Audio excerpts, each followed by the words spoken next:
저는 이제 가룟 유다를 이제 보면서 이게 유다의 개인의 이야기인가, 아니면 오늘을 살아가는 우리들의 그 모습의 단면을 볼 수 있는 그런 스토리의 어떤 인물인가 생각을 좀 해보게 됩니다.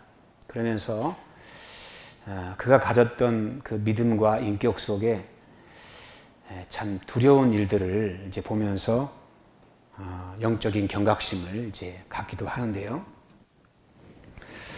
가룟 유다는 그 은 30에 예수님을 넘겨주기로 대제사장과 약속을 하고, 늘 주님이 겟세마네에서 제자들을 만났던 그곳을 기억하고 그곳에 예수님이 계신지를 알고 군병들을 그리로 인도해 이제 가지요. 그리고 예수님께 입맞춤으로 군병들에게 사인을 이제 보냅니다. 그런 사실을 잘 아시는 우리 주님께서 유다가 왔을 때 내가 입맞춤으로 나를 파느냐 이렇게 질문을 하시죠. 근데 성경을 읽어보면 그때 유다의 그 반응이 나옵니다. 랍비여 안녕하십니까? 인사를 하고 예수님에게 입을 맞추는 그런 장면이 나옵니다. 랍비여 안녕하십니까? 그러면서 예수님의 뺨에 입을 맞추는 것이 하나의 사인이었죠. 그 입맞춤은 사랑하는, 존경하는, 자신에게 가장 소중한 자에게 베푸는 선이죠. 그런데 가룟 유다의 입맞춤에는 존경을 가장한 속임수가 있었고, 사랑한다고 하지만 사랑을 위장한 거짓의 몸짓에 불과했습니다. 예수님의 발을 씻겨주셨을 때 느꼈던 예수님의 그 호의, 지난 3년 동안 주님을 따라다니면서 보았던 하나님의 영광, 똑같이 그 현장에 있었음에도 불구하고 마지막 중요한 한 역사의 시점에서 가룟 유다가 어떻게 그런 믿음과 인격을 가지고 주님 앞에 거짓 입맞춤을 통해서 자기 스승을 배신하고 주님을 제사장에게 팔아버릴 수 있을까? 인격을 가진, 신앙이 있다고 하는 사람이 어떻게 그런 마음을 가질 수 있을까? 좀 의로운 삶을 믿음으로 살았던 사람들은 그런 유다의 행동에 분노가 일고, 어떻게 그럴 수 있냐라고 거기에 대해서 우리가 막 지적할 수 있지요.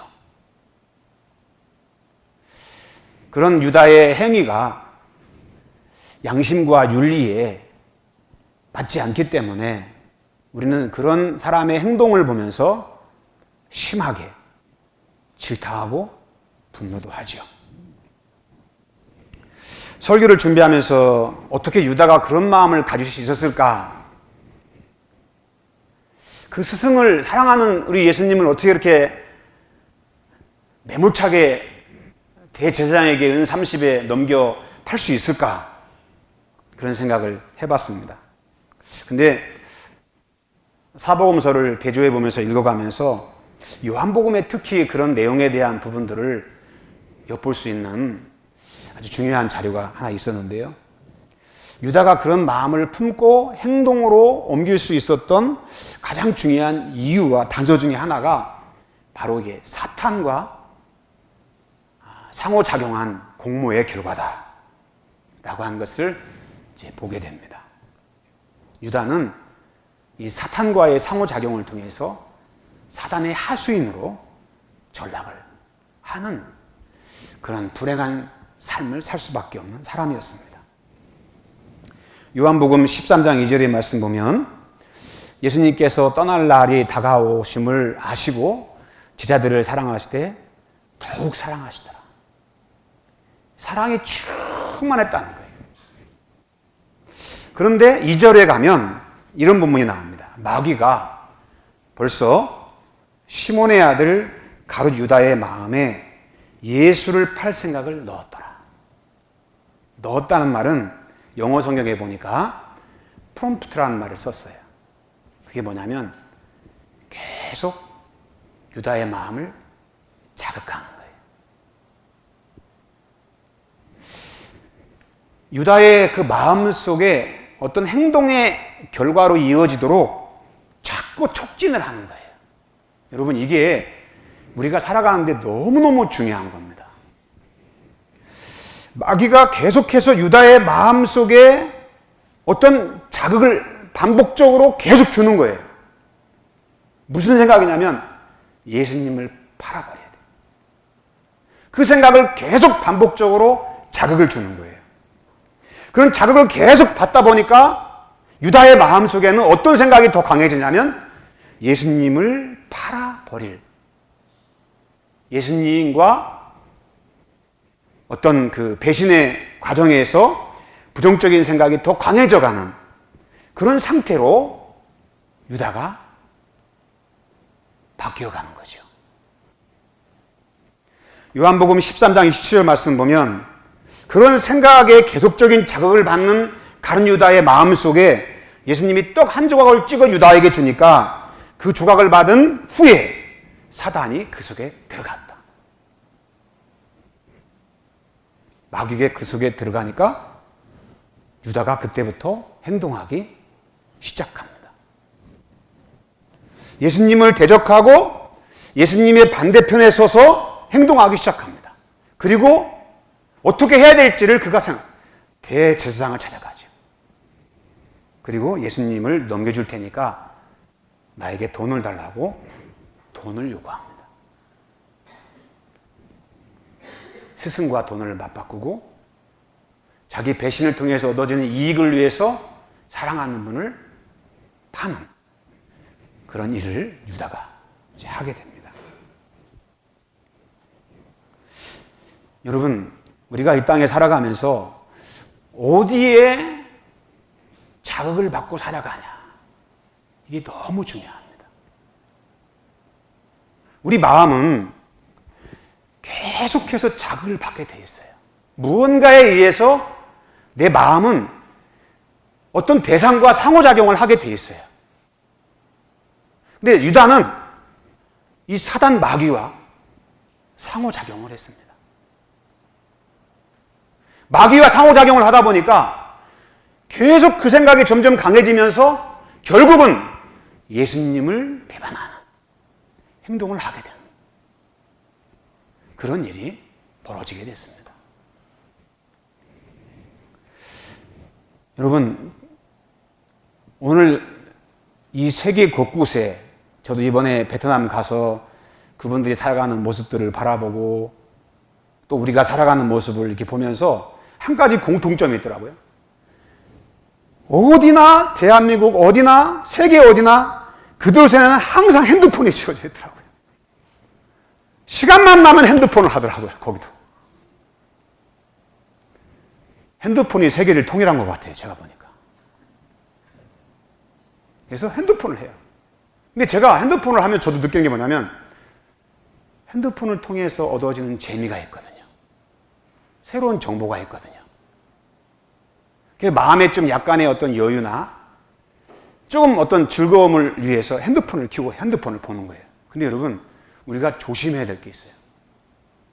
핸드폰과 상호작용을 하다 보면 핸드폰 속의 내용과 내가 자극을 받습니다. 자극을 받아요. 근데 어떤 폭력적이고 선정적이고 어떤 그 두려움에 또는 어떤 그 쾌락적인 어떤 그런 것들에 자꾸 내 마음 속에 자극이 되잖아요. 여러분, 그 자극의 정도가 그냥 이렇게 일상의 생활에서 그냥 재밌네? 이렇게 지나간 게 아니고 솔깃해지는 경험이 있어요. 마음에 충격적인 경험이 있어요. 그 충격적일 때가 우리 마음속에 두려움도 찾아옵니다. 여러분, 그때 여러분, 사단이 우리 마음 가운데 역사할 수가 있어요. 귀신이 역사할 수가 있어요. 그래서 어린아이들이 핸드폰을 가지고 너무 자극적인 영상을 보는 건 영적으로나 인격적으로 좋지 않아요. 왜? 그런 영들의 영향을 받을 수밖에 없어요. 유다는 그런 사단 마귀가 계속해서 그의 마음을 막 두드리고 자극을 주니까 사랑하는 스승을 팔 생각을 하는 거예요. 세상 권력을 잡은 사단 마귀가 유다를 사로잡아서 유다의 마음속에 예수님을 팔 생각을 집어넣고 예수님을 대적하게 하고, 그러니까 여러분 결과가 어떻게 됐습니까? 결국은 그가 주님을 배신하고 거기에 동조했던 유다는 예수님을 십자가에 못 박일 사단 마귀의 계획에 함께 동참하는 그런 어처구니 없는 행동을 하게 됩니다.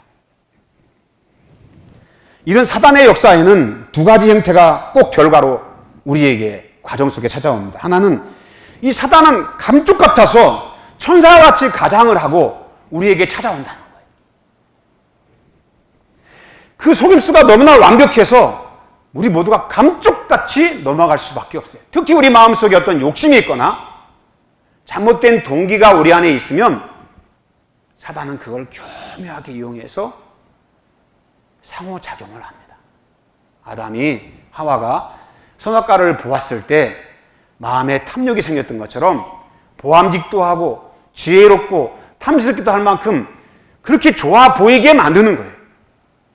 그래서 하나님이 금기하신 선악을 따서 먹게 만들어가는 거죠. 그거 먹으면 하나님하고 똑같아진다라고 하는 감쪽 같은 그 속임수에 아담과 하와가 속아 넘어가서 그런 자기 욕구를 충족시키기 위해서 하나님이 금하신 일을 경계선을 넘어 악을 행하는 거죠. 두 번째는 그 시험과 그런 어떤 사단의 속임수에 넘어간 사람들의 삶은 여러분 모두가 다 불행해진다는 거죠. 행복을 위해서 선택했던 우리의 삶이 사단의 속임수에 넘어가서 거기에 자극을 받아가지고 그렇게 자극을 받으면 그 생각이 다 옳아 보이고 그 생각이 다 맞는 것 같고 이거를 여러분 확증 편향이라고 그러잖아요. 그렇게 생각을 하고 세상을 보니까 다 그렇게밖에 안 보이는 거예요. 그렇게 확증 편향에 사로잡혀서 그것이 하나님과 같이 될 것 같고 그렇게 하는 것이 맞는 것 같고 옳아 보이기 때문에 행동을 옮겼을 때 내가 원하는 행복이 내게 오는 게 아니라 다 불행의 결과가 내게 찾아온다는 거예요. 그게 정말 두려운 일이죠. 이런 선을 가장한 악이 우리 삶의 어둠으로 찾아왔을 때 영적으로 깨어있는 사람들은 여러분 경계를 합니다. 사단 마귀가 유다의 마음속에 막 자극을 줬을 때 이런 생각을 내가 하다니 영적으로 깨어있는 유다 같았으면 여러분 자기가 지금 무슨 행동을 하는지를 스스로 자각했을 거예요. 그러면서 마음속에 어떤 일이 벌어집니까? 강한 분노가 일어나죠. 악에 대항하는 분노가 일어나요. 여러분 사람은 모르기 때문에 넘어가죠. 사도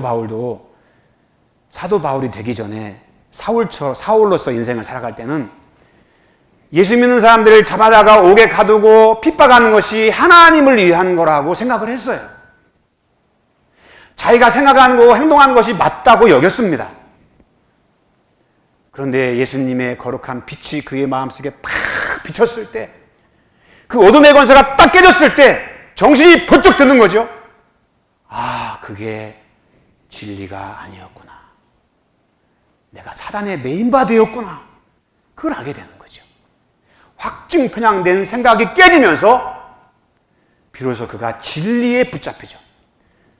어둠 속에 빛이 임하니까 어둠의 권세가 힘을 잃고 진리가 그의 인격을 붙드니까 일평생 주님을 위해서 그 빛 가운데 상호작용을 하면서 믿음의 삶을 헌신으로 살아가게 되는 거죠.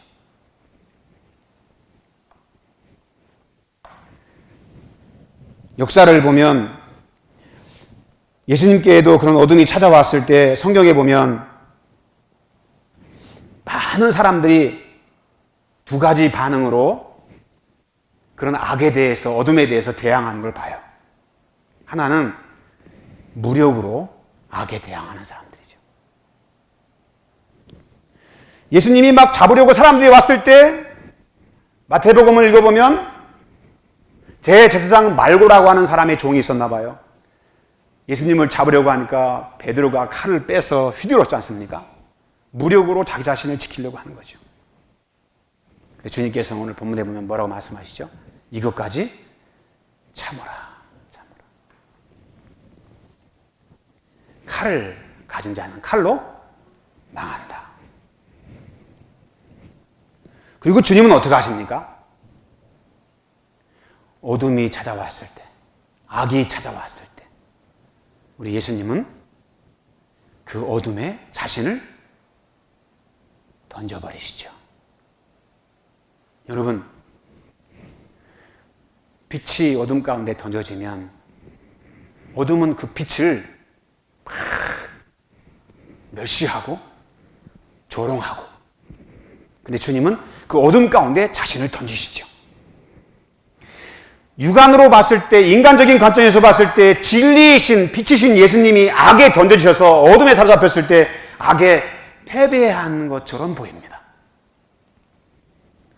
악에 무너지는 것을 우리 눈에 보입니다. 근데 주님은 그런 악이 지배할 때 그 악에 대해서 회피하시거나 무력으로 대항하지 않고 오히려 악에게 자신을 내어줍니다. 끌려가셔요. 핍박을 받아요. 사람들로부터 모진 멸시와 심한 고난을 당하십니다. 악의 최고의 무기는 여러분 무엇인지 아십니까? 죽음이죠. 악의 최고의 무기의 권세는 죽음입니다. 사단 마귀는 예수님을 십자가에 매달아 죽이시죠. 그래서 주님은 그렇게 처참하게 십자가에서 죽임을 당하셨습니다. 악이 승리한 것처럼 보입니다.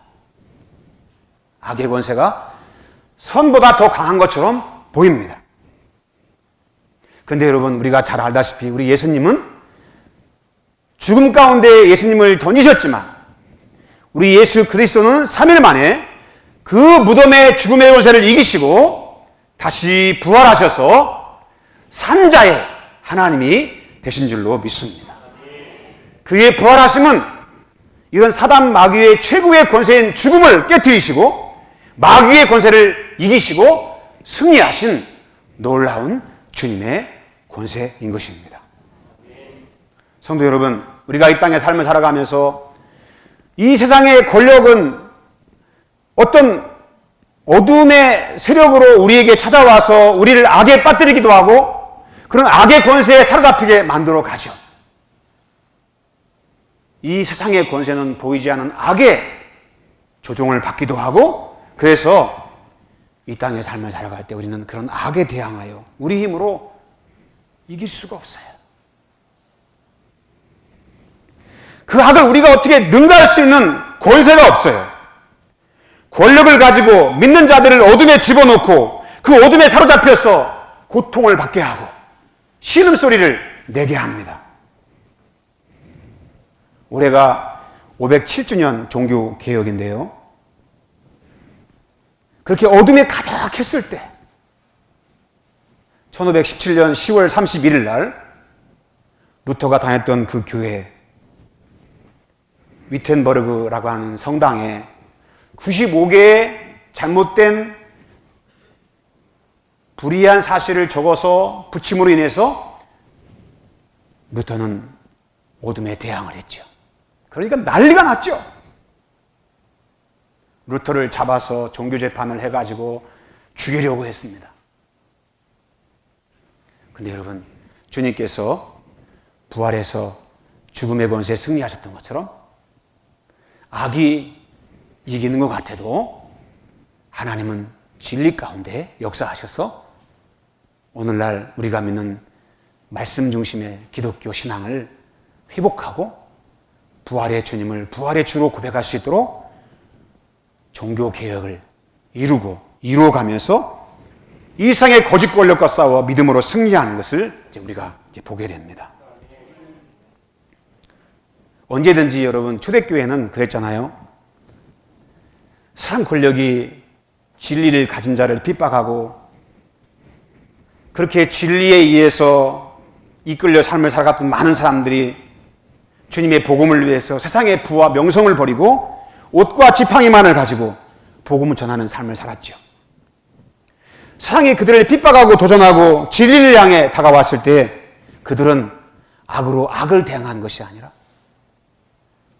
진리를 가지고 이 거짓 세상과 권력에 저항하면서 목숨을 내놓고 순교하면서 진리를 따라갔죠.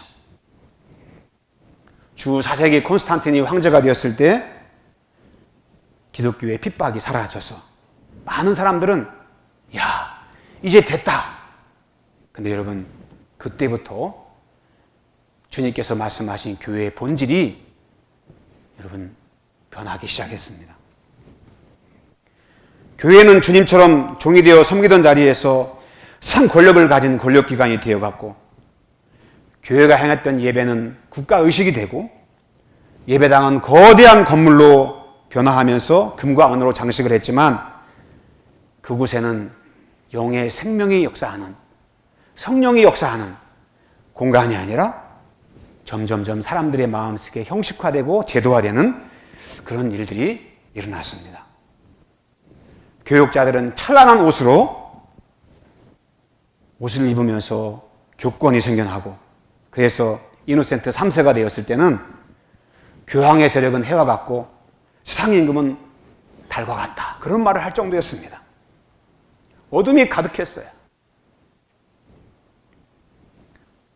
여러분 지금 우리가 전국교회 연합예배를 드리지 않습니까? 서울시와 충청남도 의회에서 너무나 학생들이 학생인권조례라고 하는 항목 때문에 교육에 많은 지장을 받고 그래서 서울시와 충청남도 의회에서 학생인권조례를 폐기를 했습니다. 그런데 관할 교육청에서 조례가 폐지되니까 부당하다고 법원에다가 집행정지 가처분 신청을 했어요. 학생들이 학생인권이라는 것을 너무나 앞세워서 너무 버릇없고 정말 바르게 교육이 이루어지지 않아가지고 거기에 대해서 바른 교육을 하기 위해서 서울시 의회나 충청도 의회에서 결의해가지고 학생들을 제대로 교육하자라고 하는 그런 취지와 목적하에 조례를 폐지했는데 일부에서는 또 그것을 법원에다가 가처분 신청을 한 그런 세상이에요. 상 권력이 만든 불합리한 가치, 그것과 다투는 현실이 되어서 지금 우리가 직면한 한국 기독교 현실은 여러분 인권이라고 하는 차별금지라고 하는 좋은 가치 속에 담긴 잘못된 독소 조항으로 인해서 많은 뜻 있는 지각 있는 기독교인들은 분노하고 있죠. 저도 그런 내용을 보면 화가 납니다. 우리 기독교인의 관점에서 보면 이런 동성애가 확산되어져 가는 현상이 안타깝고 어린 청소년들이나 다음 세대가 삐뚤어진 잘못된 성의식으로 인해서 잘못된 가치관을 가짐으로 인해 점점 하나님의 말씀에서 멀어져 가는 세대로 변화되는 것을 볼 때마다 너무 가슴이 아프죠. 그런데 일부 정치인들은 인권이라는 이름으로 차별하지 말자는 이름으로 이 사회에 포괄적 차별금지법을 법으로 제정하고 차별하지 말자는 전제 속에 교회 강단에서 동성애가 죄라는 말을 못하게 입을 막고 죄에 대해서 마음껏 죄를 질 수 있는 그런 걸 법으로 제도화해서 한국교회 보고 따라오라고. 여러분, 하나님의 말씀을 인생의 모토로 삼고 살아가는 그리스도인들에게는 그것이 견딜 수 없는 아픔이고 영적인 고통이죠. 우리가 SNS나 여러 가지 많은 영상을 통해서 이미 이 법을 제정한 유럽이나 서구 다른 나라의 또 교회를 보면 수많은 사회적 악폐가 나타나서 오히려 사회적 혼란을 더 가중시키는 것을 우리는 보게 됩니다. 성평등이라는 이유하에 남녀가 같이 레슬링하면 누가 이기겠어요? 똑같은 조건에서 신체 조건이 다른 남성과 여성이 그렇게 대결을 하면 여러분 누가 더 승률이 높겠습니까? 그런데 성차별하지 않겠다라고 평등을 주장하는 사람들은 그렇게 하자는 거예요. 화장실도 남자 여자 같이 쓰자는 거야. 그런 어떤 평등이라고 하는 인권의 어떤 그러한 자유를 통해서 많은 사람들이 더 좋은 사람의 삶을, 행복을 증진하고 그렇게 삶을, 가치를 추구해 가도록 하게 한 것 같지만 하나님이 만드신 질서를 무너뜨리고 불의한 질서를 만들어가는 것을 마치 인간을 위한 합법이고 그것이 평등이고 그것이 차별이 없는 세상이고 여러분 우리 기독교인들은 그게 용납이 안 되죠. 그런데 그들은 포괄적 차별금지법을 발의하고 그것이 맞다라고 이렇게 주장하면서 국회에 그 안건을 상정하려고 하는 사람들의 그 모습들의 가치를 보면 그들은 그것이 옳다고 여기는 것 같아요. 그래서 어떤 일이 벌어졌습니까? 오늘 많은 기독교인들이 수많은 사람들이 길거리에 길바닥에 나오게 만들고 하나님의 거룩한 진리의 말씀의 가치를 지키기 위해서 드렸던 예배당을 떠나서 함께 연합하자고. 그래서 많은 그리스도인들이 이런 사회의 잘못된 불의에 대하여 대항하게 만드는 그런 시대에 저와 여러분이 살고 있습니다. 우리는 성령님을 의지해서 이 땅에 그렇게 불의를 만들어가고 그 불의를 만들어가도록 자극을 주고 거기에 하수인이 돼서 한국교회에 도전하고 하나님의 거룩한 말씀에 도전하는 이 땅의 세력들이 예수 그리스도의 이름으로 깨어지기를 원합니다. 우리의 힘으로 우리의 무력으로 우리가 그것을 만들 수 없지만 우리가 함께 모여 주님 앞에 기도하고 하나님을 예배하고 영적으로 참된 한국교회가 깨어났을 때 우리 한국교회가 새롭게 되는 주님의 역사가 우리 안에 이루어지기를 원합니다. 우리 주님이 죽음의 권세를 이기시고 부활하셨던 것처럼 진리는 절대 무너지지 않고 패배하지 않음을 믿습니다. 한국교회 연합 예배를 통해서 우리 한국교회가 영적으로 새롭게 깨어나고 각성해서 하나님이 원하시는 거룩한 삶을 살아가는 새 출발의 이 시점이 되기를 또 원합니다.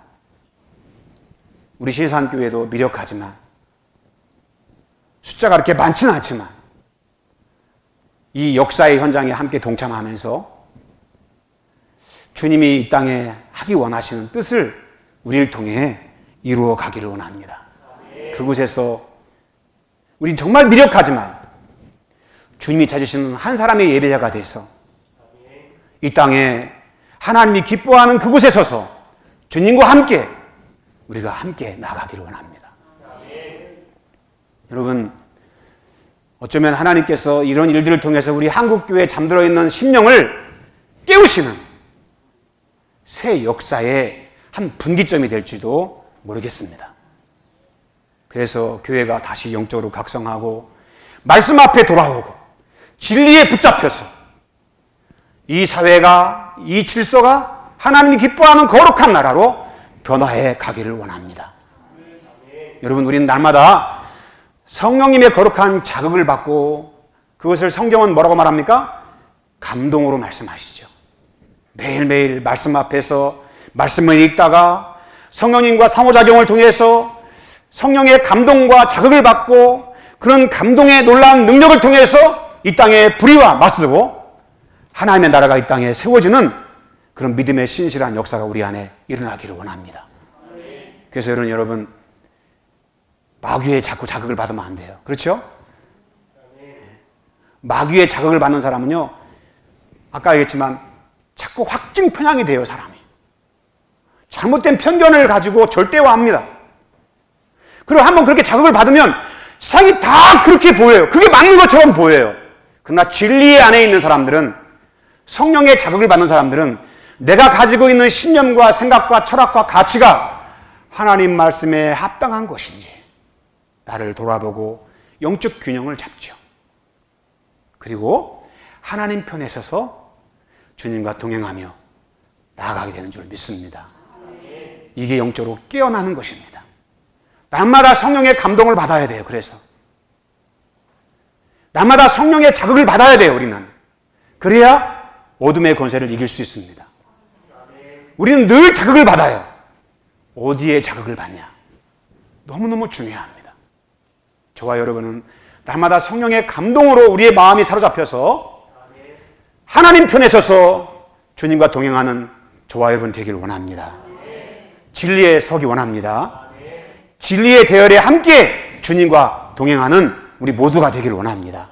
그래서 이 한국의 거룩한 교회로 새롭게 탈바꿈되어지고 변화돼서 하나님이 원하시는 거룩한 질서가 이 한국 땅에 세워지기 원합니다.